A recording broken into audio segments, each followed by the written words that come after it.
OMG, ang daming alikabok! Reklamo ko. Si John naman naapo na lang dahil sa alikabok tala ng tricycle. Oh my G, girls, ano nangyari sa inyo? Bigla naman kaming napatingin na dyan sa may likuran namin at nakita namin si Ate Samantha, bihis na bihis. Kasi naman, di man lang kami hinatid here, pero sakay pa kami sa long sasakyan. Wika ko naman kay Ate Sam. What is long sasakyan? Takang tanong niya sa akin. It's bus? Bes. Vaz? Basta ganun yun. Wika na Jen. Napatumpal naman si Ate Sam sa noon niya nang dahil sa sinabi ni Jen. It's bus, idiots. Wika naman niya sa amin. Fix yourself dahil mukha kayong nirape ng 10 tambay sa sabog niyong mukha. At sinong tangang magsusuot ng mamahaling damit at magdadala ng maleta ng ganyan kadami? Wika naman niya sa amin. Umirap na lang ako. Kibit balikat na lang ang sinagot na Jen sa kanya. Sumakay na kami sa kotse niya at doon muna kami nagtungo sa bahay namin na tinitirhan ni Ate Sam. Girls, si Madam Luz may rules. Wika naman niya sa amin. Here we go again. Sambit ko naman habang nakasimangot. Ang sabi niya sa akin, first, hindi pwedeng tulungan ko kayo kapag nahihirapan kayong dalawa sa trabaho nyo. Second, ayaw niyang pumunta kayo dito at matulog dito. Pag nagkaproblema kayo sa trabaho, itataboy kayo ng guard. Third, bawal pumunta sa office at company pag naubusan kayo ng pera. Wala kayong tatakbuhan dito. Hanggang dito lang ang contract ko sa inyo, so do your best at huwag kayong maging sakit sa ulo sa new boss ninyo. Wika naman niya sa amin. Whatever. Alam ko namang madali lang work namin. Nag-work nga kami dyan sa bar eh. Wika ko naman. Yeah, at I know na office ang work namin, kaya mas madali siya. Wika ni Jennifer at nag-high five pa kaming dalawa. Let's see. Good luck sa new job nyo at sana nga madali lang lahat katulad ng sinasabi nyo. Sana ganon ang magiging trabaho ninyo. Nakangiting wika ni Ate Samantha sa amin. Napalunok na lamang ako nang dahil sa sinabi niya sa akin, ba't hindi ko naman naisip yun eh? We're here. Fix yourself at pwede ba wag ganyan na damit ang susuotin nyo? Inis niyang wika. Nakibit balikat na lamang ako at bumaba na kami sa kotse, pumasok na agad sa loob ng mansion. Ang tagal ko na palang di bumalik dito at iniba nyo ng design nito. Wika ako naman at umupo sa sofa. Tumayo ka na dyan at magbihis na kayo. Wala nang oras, Astrid. Maotoridad na wika ni Ate Sam sa akin. Ate Sam naman, gusto ko pang umupo and eat something nice. Wika ko habang natatakam sa mga iniisip kong mga pagkain. Hi Astrid, sana naman pag nakapasok ka na sa mansyon na yon, maging maayos na yung pag-iisip mo. Dahil ang hirap-hirap mong suwayin lahat ng tao sa paligid mo, sukong-suko na sa'yo. Wika naman ni Ate Sam. Kibit balikat lang sinagot ko sa kanya dahil wala akong oras sa mga sinasabi niya sa akin. Bring some food here. Utos niya sa mga kasambahay. Aligaga naman silang kumuha ng mga pagkain. Umupo naman si Jen sa gilid ko at hinahaplos-haplos ang tiyan niya. Siguradong gutom na rin itong si Jennifer dahil marami kaming inilabas kanina na suka. I'm so hungry, Ate Sam. Alam mo ba ang dami naming niluwa kanina sa bus? Maarteng wika niya. Kaya nga ito, papakainin na kayo. Nahiya naman ako sa mga madam na katulad ninyo. Wika naman niya sa amin. Natawa na lang ako dahil sarkastikong pagkakasabi niya sa amin. Dumating na ang pagkain at natakam naman kaming dalawa ni Jen na nakatingin dito. Kumuha na ako ng marami at kumain ng kumain. Di naman halatang gutom ka? Wika naman ni Ate Sam sa akin. Just shut up and watch us eat like a pig. Wika ko naman sa kanya. Si Jennifer di na nagsalita dahil kain lang siya ng kain. Wala na rin akong pakialam kung magmukha akong baby basta mabubusog lang ako ngayon. Maya-maya pa, tumigil na rin kami sa paglamon dahil busog na kami. So, girls, tapos na kayong kumain at tapos na rin kayo magpahinga. Ngayon, magbiis na kayo at ito ang magiging damit ninyo. Walang magrereklamo dahil utos to ni Madam Luz yung mga damit ninyo na yan, ilalagay niyo yan dito. At yung bag na yan ang dadalhin nyo, tig-isa lamang kayo. Wika naman ni Ate Sam. Bumilog naman ang mga mata namin ni Jen na nakatingin sa mga bag na nasa harapan namin. Is this for real? Sambit ko habang hindi makapaniwala sa mga nasa harapan ko. We look like manang in that outfit, Ate Sam. Ipapares mo pa kami kay Lola? Wika naman ni Jen. Nakikilola na rin tong si Jen dahil simula bata, siya na ang best friend ko. Minsan, grandma na rin ang tawag niya dito. Wala kayong choice kundi suotin nyo. Kesa naman papauwin ko kayo at maglinis kayo ng kulungan ng baby for 2 years. Ano, payag ba kayo? Wika naman niya sa amin. Agad naman akong tumayo at kinuha ang mga damit. Di ba rin ang magmukha akong manang kaysa maglinis ng kulungan? Nagbihis na ako. Nag-style naman ako para may sense pa rin ng fashion sa katawan ko. Nag-makeup din ako ng light at saka lumabas na.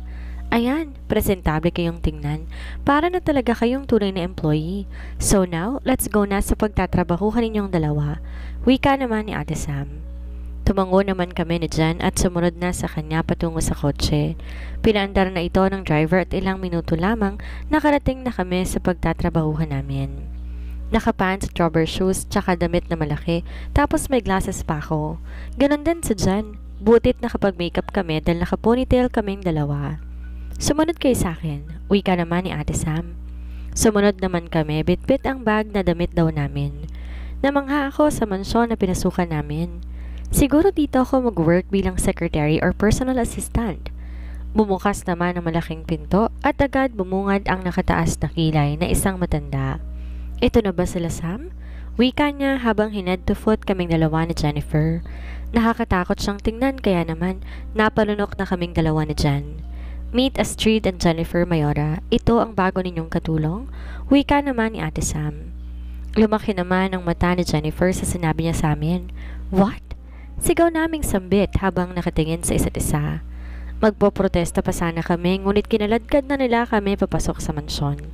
Bye-bye girls, good luck sa first day nyo, sigaw ni Ate Sam habang tumatawa. This can't be, mamamatay ata ako?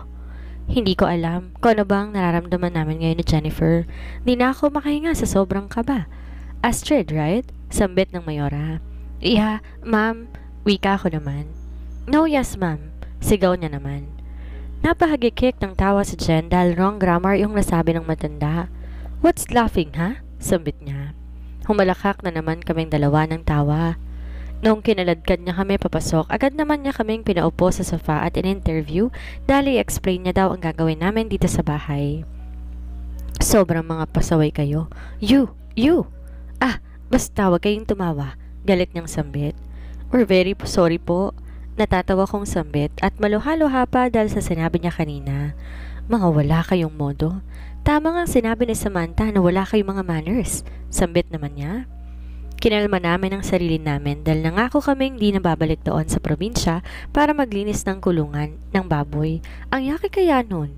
So, makinig kayong dalawa.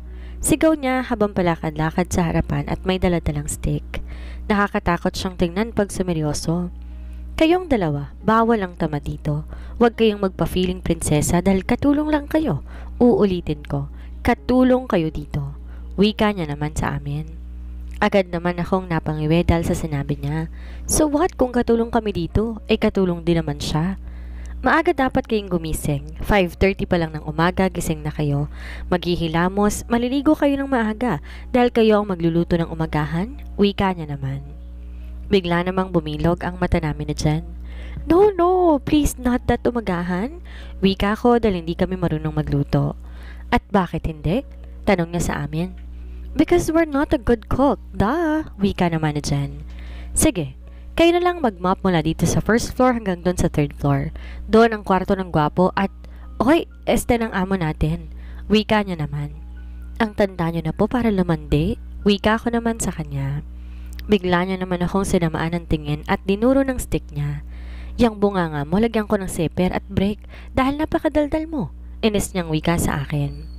So, second rule na tayo. Sambit niya naman sa akin. Huminga muna ako ng malalim at baka may mas malala pa dito sa first rule niya na maagang gumising. Hindi ako sanay na gumising ng 5:30. 10:30 yung eksaktong gising ko para sa beauty rest ko, no? Second, bawal lumabas ng gabi. Ayaw namin gala ng gala dahil baka mabuntis kayo dyan sa daan. Masagasaan kayo ng rumaragasang jumbo hotdog ng lalaki at kami ang tatanungin ni Samantha. Wika niya naman sa amin. Ang boring naman kung di kami kagala. Ano, kukulong nyo na lang kami habang buhay. Wala pa namang gwapo dito sa loob ng bahay na to. Puro mukha mo pang makikita namin araw-araw. Reklamo naman ni Jennifer sa kanya. True, I agree. Wika ako naman habang nakapandikwatro.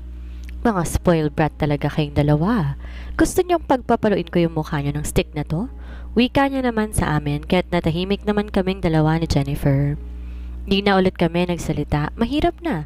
Baka nga papaluin niya kami ng stick. Wala pa naman si Samantha dito. Di kami makakapagsumbong sa kanya. Bawal ang cellphone at dapat 8 pa lang ng gabi, tulog na kayong dalawa. Bawal mag-makeup dito at bawal din magreklamo kung utusan kayo ng madami. Wika naman niya habang naka-cross arms. Lahat ng iutos sa inyo dapat masusunod.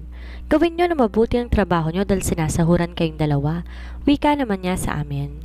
Magkano bang sahod namin dito? Wika ko naman. 15K a month, libre kayong dalawa dito. Wika naman niya sa amin. Mukhang lugi pa kami ni Jennifer doon dahil it's so mahirap ang gagawin naming dalawa. Maglaba kayo, maglinis ng kulungan ng aso. Kayong dalawa ang mag-aayos ng kwarto ni Sir. Kayo din maghahatid ng pagkain niya at kung walang magluluto, kayo din ang magluluto ng umagahan niya. Wika naman ni Mayora sa amin. Oh my G, this isn't happening. Tapos ang late ng sahod namin, it's just 15K? Reklamo ni Jennifer. True, sambit ko naman. Mas malaki pa nga yan kaysa mga ibang katulong dito na 7K ang starting. Sambit niya naman. Kaya, napabuntong hininga na lang ako sa sinabi niya. Baka bawiin pang sahod namin at gawing 7K ang starting. Okay, so that's it. Please wag mo nang dagdagan pa ang gagawin namin. Wika ako naman sa kanya. Meron pa. Magiging personal PA kayo ng boss natin dahil nga busy yan sa trabaho. Ikaw, Astrid, ay ang tagadala ng gamit niya. Ikaw naman, Jennifer, ang mag-aayos ng gamit niya. Wika naman niya. Nagtingin na naman kami ni Jennifer at mukhang maaga kaming mamamatay nito sa dami ng pinapatrabaho nitong matanda sa amin. Gusto ko na lang umalis dito at magpalaboy-laboy sa daan dahil sa dami niyang sinasabi. At, oo nga pala, kayong dalawa din ang mag-grocery every Saturday. Yan lamang at naiintindihan nyo naman, 'di ba? Dahil napakaklaro ng sinabi ko sa inyong dalawa. Wika naman niya. Hindi na kami umimek na Jennifer dahil nagsimula na kaming umiyak. Pinunasan ko ang luha ko dahil naalala ko pala, hindi waterproof ang eyeliner at mascara ko. Ba't na kayo umiiyak? Kunot noon yung sambit. It's because napakadami at walang free time for spa, shopping, mga party sa bar. I did not expect this. Wika ko at kinalma ang sarili dahil mukha kong hihimatayin nito. Magsitigil kayong dalawa ha, ang aarte ninyo. Nga pala, wala pa dito si boss, next day pa siya uuwi. Kailangan malinis na malinis ang bahay at huwag ninyong kakalimutan. Yung mga sinabi ko, ilista nyo kung kinakailangan. Sambit niya naman. Charmaine, ituro mo sa kanila ang magiging kwarto nilang dalawa. Wika niya sa isang babae na maputi na medyo may pagka-curly ang kanyang buhok. Sige po, Mayora. Wika naman niya at nang makaalis na si Mayora, agad naman siyang lumapit sa amin. Pasensya na kayo ha, ganyan talaga yung si Maroya, matanda na kasi, kayo na lang ang mag-adjust. Wika naman niya. Di naman kami imimek ni Jen dahil hindi pa rin kami makamove on sa trabaho naming dalawa. Hindi ako makapaniwala na ganito ang sasapitin ko dito sa Maynila. Ito na ang kwarto ninyo, sambit niya. At nang buksan niya to, may nakita kaming ipis ni Jen at 3 pa talaga. Oh my G, ipis! Sigaw naming dalawa ni Jennifer. Bigla na lang dumilim ang paligid ko. Sabay kaming dalawang bumagsak sa sahig. Astrid, kumain na muna daw kayo. Bigla akong napamulat nang dahil sa malakas na boses ni Charmaine. Nasa kabilang kama naman si Jennifer na nakahiga at nakatulog. Nahimatay ba kami nang dahil sa ipis? Okay ka lang ba? Wala bang masakit sa'yo? Nahimatay kasi kayo bigla na makakita kayo ng ipis. Wika naman niya habang natatawa. What's so funny? Natural lang yan sa amin. Wika ko naman at tumayo na. Tiningnan ko naman ang itsura ko sa salamin at napangwi na lang ako dahil sa damit ko. Pero at least maganda pa rin ako at walang magbabago doon. Can you wake her up? Tulog mantika kasi yan at madali akong mawala ng pasensya. Baka masampal ko eh. Wika ko naman kay Charmaine. Tumawa na lamang siya. Habang papunta sa gilid ni Jen, nagsuklay na ako ng buhok at nag-makeup ng konti para sa dinner. Nakakaya namang tingnan pag dugyot ako. Ano na lang masasabi ng mga pagkain sa lamesa, baka mawalan bigla ng lasa. Maya-maya pa, nagising na rin si Jen. Agad siyang tumayo at saka inayos na rin ang mukha niya. We're still beautiful kahit pang manang sinusuot natin. Wika naman niya. Yes, mag-makeup ka ng konti baka mawalan ng gana mga pagkain sa pagmumukha natin pag magmumukha tayong dugyot. Wika ko naman. Yeah, you're right. Sambit niya naman at naglagay na ng makeup sa mukha niya. Hala kayo, di ba bawal yan sa inyong maglagay ng makeup sa mukha nyo? Sambit ni Charmaine sa amin. Sorry, but we don't need someone's rule to look pretty at kung kulubot na ang mukha niya, huwag niya kaming idadamay. Sambit ko naman habang umiirap. Pagtingin ko sa salamin, bigla akong napasigaw. Sa kulubot na pala ako, at anong sabi mo sa akin? Nakataas ang kilay na wika ni Mayora. Nothing po. Sambit ko at nag-peace sign, tsaka aalis na sana ngunit pinigilan niya ako. Dahil hindi niyo sinunod ang rules ko, kayong dalawa ang maghuhugas ng pinggan ngayong gabi. Sambit niya at nilampasan na kaming dalawa. Napakagat na lang ako sa labi ko nang dahil sa sinabi niya sa akin. I hate her! Wika naman ni Jen. Yan kasi, ang titigas ng ulo niyo. Sambit naman ni Charmaine sa amin. Natawa na lamang siya at nilampasan na rin niya kami. Nakapout pa lang kami ni Jen habang papunta sa dining area at mangiyak-ngiyak naman kaming dalawa habang hawak-hawak namin ang isa't isa. Nagtungo na kami sa loob ng dining area. Agad-agad nagtungo sa mga upuan at umupo na sana nang pigilan naman kami ni Charmaine. Why? Kulat noon naming sambit na Jen sa kanya. Wala pa si Mayora. Wala pa siyang signal sa atin kaya mag-antay muna kayong dalawa. Wika naman niya sa akin. Kahit sa pagkain siya pa rin masusunod? Takang tanong ko. Yes, dahil mas mabuti daw na sabay-sabay tayong kakain kaysa may maiiwan. Sambit naman niya sa amin. Hi, no more Disney princess treatment here. I'm officially a katulong here, bes. Baka may relasyon sila ng boss natin kaya ganito. Sambit naman na dyan sa akin kaya napatingin ako sa kanya at tatango-tango. Charmaine, may I ask something? Tanong ko naman sa kanya. Oh, ano yun? Tanong niya naman sa akin. Matanda na ba ang boss natin? Tanong ko naman sa kanya. Yung pinaka-boss natin ha? Wika naman na dyan. Oo, matanda na si senior. Wika naman niya. Kaya, nagkatinginan kami ni Jen at mukhang tamang ang hinala namin na kaya nagbibida-bidahan siya dahil may relasyon silang dalawa ng boss namin. That explained everything. Wika ako naman. Yeah, you're right. Wika naman ni Jen habang nakasimangot siya. Natahimik kami nang biglang pumasok si Mayora at may dala-dala na naman siyang stick. Umupo na kayong lahat, nakapaghugas na ba kayo ng kamay? Hindi po, Mayora. Sagot naman namin ni Jennifer. Dalawa lang kaming sumagot ng hindi. Ang mga kasama namin sumagot ng opo, kaya napatingin na naman siya sa amin. Kayo na namang mga spoiled brat kayo. Maghugas muna kayo ng kamay doon. Maotoridad niyang sambit, kaya napilitan naman kaming pumunta sa lababo at hugasan ng kamay namin.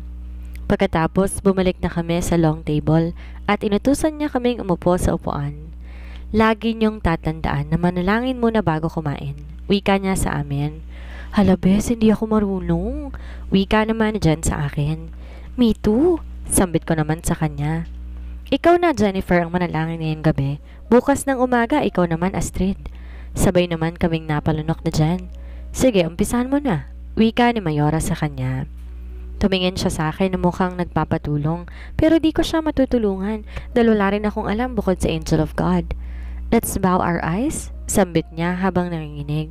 Kaya napatawa ako sa sinabi niya. Di naman ganong malakas ang tawa ko, konti lang. Pinilit kong pigilan dahil siguradong makakatikim na naman ako ng sermon at baka parusahan na naman na matandang kulubot na to. Nagsimulang mag-pray si Jane, kaya kinalma ko ang sarili. Angel of God lang din ang naging prayer namin kaya naging madaling matapos. Next time, maghanap ka ng ibang panalangin. Wala tayo sa classroom at hindi tayo matutulog para mabibless ang pagkain natin. Wika naman ni Mayora. Kayo naman, tatawa-tawa kayo. Sambit niya kaya tumahimik naman kami. Maya-maya pa nagsimula na kaming kumain. Masarap ang ulam, kaya naparami kami ng kain ni Jen. Matapos na kami, ay agad kaming tumayo para mag-half bath at ayusin ang mukha namin. Saan kayo pupunta? Wika ni Mayora, kaya napatingin kami sa kanya. At our room? Sambit ko naman sa kanya habang nagtataka. Nakalimutan niyo ata, maghuhugas pa kayo ng pinggan. Sambit niya habang nakangisi sa amin. Bigla kami nagkatinginan na dyan. Para kaming lantang-gulay na nagtungo sa lababo. Sobrang daming hugasin. Halos maluha-luha akong napatingin sa mga plato at mga kalderong nandito. Paano ba to? Tanong naman na dyan. I don't know. Ang yaman nila but they don't have a dishwasher. Wika ko naman. Walang dishwasher ngayon dahil sira, kaya mano-mano niyo yung huhugasan. Wika naman niya. But how? Tanong ko naman sa kanya. Nagtungo siya at sinimulan niya kaming turuan. Una, banlawan niyo muna. Kunin niyo ang mga kaning nakadikit sa plato. Pagkatapos lagyan niyo ng sabon at tiyaking banlawang mabuti. Tapos punasan niyo ng towel. Wika niya. Tumango naman kami ni Jennifer at sinimulang sundan ang mga sinasabi niya. Ngunit isang plato pa lang ang nahawakan ko, nahulog ito agad at nabasag. Nako naman! Wika niya. Pinulot ko to at nasugatan ako. Oh my God! Blood! Sigaw ko at bigla na lang dumilim ang paligid ko.